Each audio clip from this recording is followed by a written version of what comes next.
And just before we go, let's do a quick recap of the top trending stories from the courtrooms.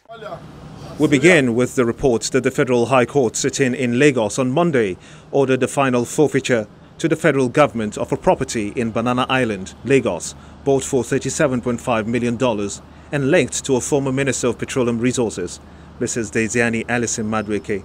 The court also ordered that the sum of $2.7 million and 84.5 million naira realized as rent on the property should equally be forfeited to the federal government. The orders were made by Justice Chuka Obiozo following an application argued before him by the Economic and Financial Crimes Commission, the EFCC.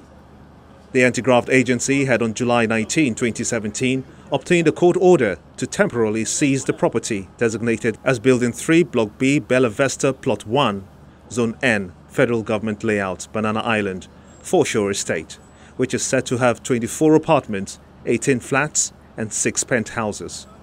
The property, which was reportedly bought for $37.5 million in 2013, was reasonably suspected to have been acquired with proceeds of unlawful activities by the former minister, Diezani Madueke.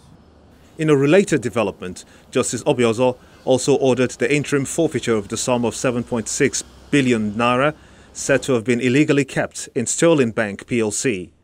The EFCC also linked the offence to former Minister of Petroleum Resources, Mrs. Diezani Madueke. The commission, who wanted the money permanently forfeited to the federal government, told Justice Obiozo via an ex parte application that the 7.6 billion naira was part of a sum of $153.3 million, which the former minister allegedly siphoned from the coffers of the Nigerian National Petroleum Corporation, NNPC, sometimes in 2014. The EFCC also alleged that Mrs. Madueke stashed the money in 3 banks, and the federal government had, since February last year, through an order granted by another judge, recovered part of the money from the other banks. The anti-graft agency recalled that the federal government had recovered 23.4 billion naira, $5 million, and another 9.08 billion naira out of the $153.3 million. It urged the court to order Sterling Bank to deliver up the 7.6 billion naira still in its custody. Justice Obiozo granted the order and directed the commission to cause it to be published. He then adjourned till August 28, 2017 for the bank and any other interested party to appear before him to show cause why the funds should not be permanently forfeited to the federal government.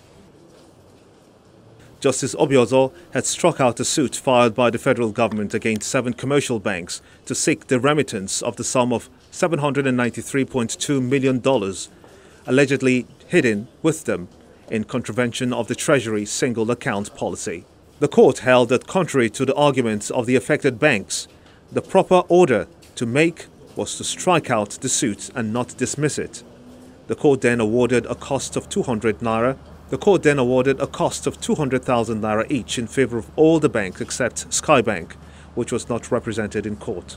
Counsel to the federal government, Professor Yemi Akinsheye George, had told the court that the Attorney General of the Federation, Mr. Abubakar Malami, asked him to withdraw the suit in the larger interest of the public and because of the economic implications. The counsel had also disclosed that the federal government had decided to explore an out-of-court settlement with the banks.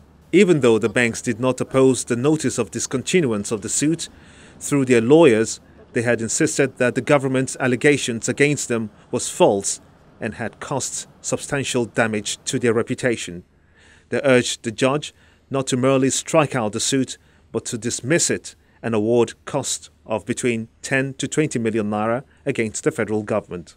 They also argued that any case struck out could be refiled, while a case dismissed could no longer be refiled. But in his ruling, Justice Obiozo held that after considering the reasons for the withdrawal of the suit and the fact that the case was yet to proceed to trial, the proper order to make was to strike it out. After the day's proceedings, Justice Obiozo rounded off his sitting as the vacation judge at the Federal High Court, Lagos, and promptly handed over to Justice Abdulaziz Anka.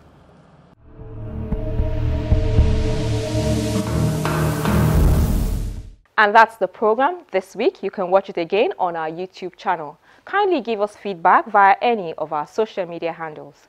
I'm Shola Shayeli. Thank you for watching.